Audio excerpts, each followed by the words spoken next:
Querido profesor, buen día, profesor. Buen día, pequeño Chirrinchi. ¿Qué se te ocurre hoy, Chirrinchi? No, profesor, muy buena esa clase de la prehistoria, profesor. ¿Y cómo podemos decir esto? Bueno, es una de las teorías más fuertes que existe, incluso más que la creacionista. Y porque es demostrativa. Mientras un Dios invisible no se puede demostrar, porque la naturaleza siempre ha existido y es increada la materia que la compone. En tanto tenemos un hombre que mira al cielo, su mente tiene temor, tiene miedo y concibe un Dios. Entonces llega un momento en que nosotros vemos que el hombre se encuentra ya como un ser sociologón, un ser politicón y un ser religiosón, lo que va determinando que se va sociabilizando, va adorando y va. Con el tiempo, al socializarse, crea su estructura de cómo mantenernos en la tribu, en la gleba, en lo que nosotros hemos conformado. Y nace ahí una forma de intercambio de mercancías que se conocen como el primitivismo comunal para sobrevivir en el planeta.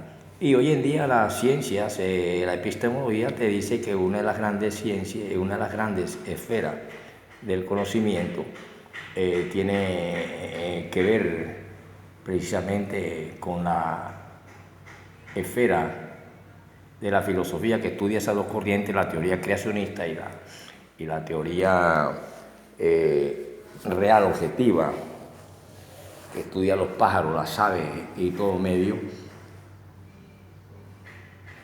conocida como la esfera filosófica, y la otra es la esfera científica.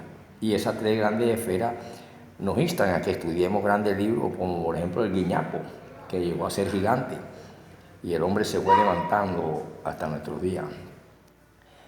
Y de esa manera vemos que nace y conoce, y esas tres esferas, filosófica, científica y tecnológica, son las principales en el conocimiento y el cerebro del hombre actual, quedando como secundarias y terciarias el arte de escribir, la religión, el arte en todas sus manifestaciones, sea teatro, periodismo, etcétera, se conocen como esferas menores. Y por lo tanto sigue el hombre siendo politicón, sociologón y religiosón, para así darle fin a el hombre que salió de una trampa o una jaula invisible hasta lograr poblar la tierra con edificios y cosas. Por lo tanto, podemos entrar al tema, querido estudiante Chirrinchi, que ustedes me pidieron, que se llama la droga y el sacerdocio y la raza, para entender un poco más al hombre. Y podemos comenzar así en esta primera parte. Pero primero quisiera hacerle una pregunta. ¿Qué saben ustedes qué es droga? Hombre, querido profesor, yo le puedo responder porque yo voy a acompañar a un amigo mío a un grupo y dijeron que droga es toda sustancia psicoactiva que tiene el poder de transformar las emociones del hombre. Sí, así es, un aplauso para el Chirrinchi.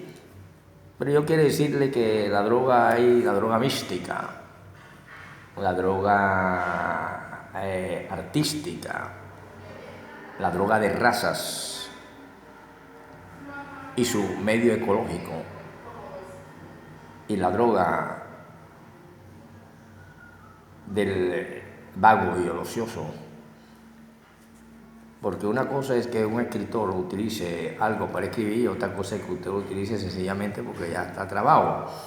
Por lo tanto, como profesor de rehabilitación interdisciplinaria les voy a hablar de esto, queridos estudiantes, porque quiero que estén atentos.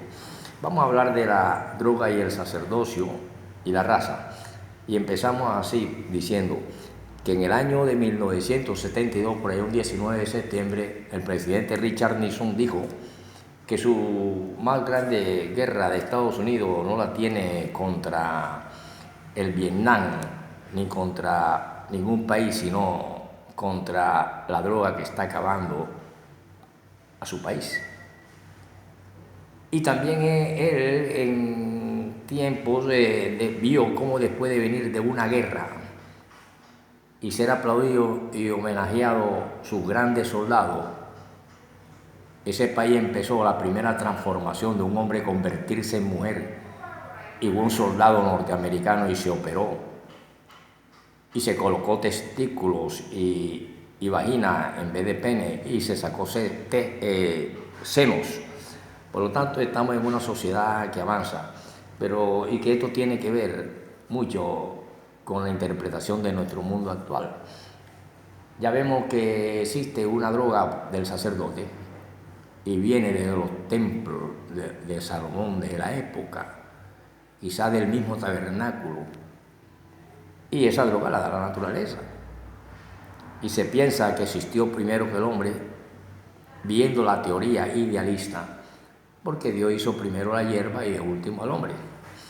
Por lo tanto, tenemos lo siguiente para hablar de droga y raza. Al término de este panorama que les he dicho, que es un panorama histórico,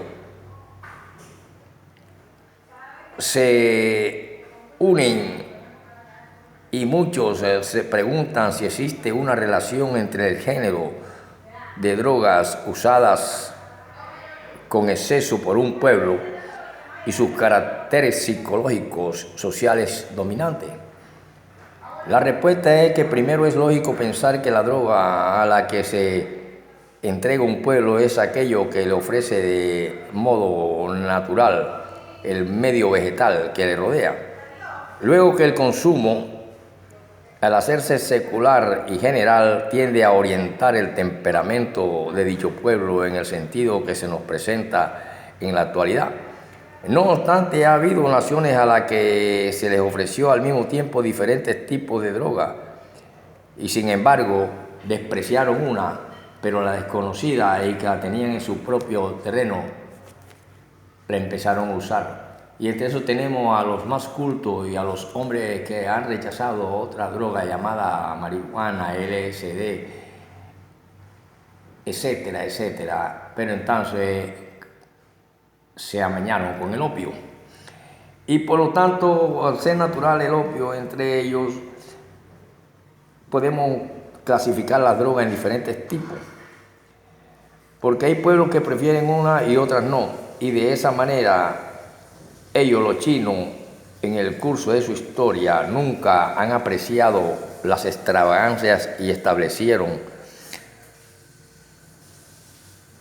grandes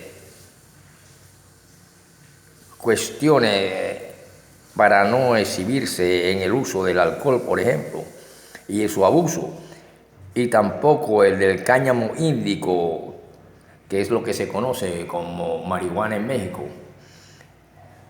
Y a pesar de las drásticas prohibiciones de sus emperadores, ya que los lánguidos sueños que provoca la adormicera del opio permiten delirar con toda decencia. Mientras que los pueblos de Arabia Saudita, del Próximo Oriente y del Oriente Medio imaginan, es sin duda más activa que la de los chinos, para cuya actividad es más imaginaria, y se sintieron mucho más cómodos con el hachís que solo este hachís, también marihuana para ellos. O sea, viene de un término de un emperador llamado An-Ashek, y que ponía a sus esclavos a correr y luego con una cuchilla les arrancaba lo que la brisa les pegaba en el sudor, y eso se conoció como hachís, con eso se trababa, y es donde viene la marihuana, que nace allá en Oriente Medio. Y yo una vez di una clase sobre cómo existieron los oráculos en Egipto y cómo posiblemente una mata de marihuana fue el famoso arbusto sagrado desde el cual detrás de él le habló Dios a Moisés, porque se encontraba silvestre en esas tierras. Y Moisés se puede entender esto como un oráculo, y de ahí empieza a escribir en estas teorías, pues. Entonces se dieron juego con el hachís, y es por eso que a través de ellos los escritores procuran utilizarla, y es la forma en que nace, y por eso están completos y repletos los cuentos Las Mil y Una Noches. Y ya en los templos existe la droga mística, que va revuelta con incienso, mirra y una cantidad de cosas que también transportan junto con el vino que toma el sacerdote, y desde la antigüedad su estado de ánimo. Continuaremos con la segunda parte de la droga y el sacerdocio. Y el mundo actual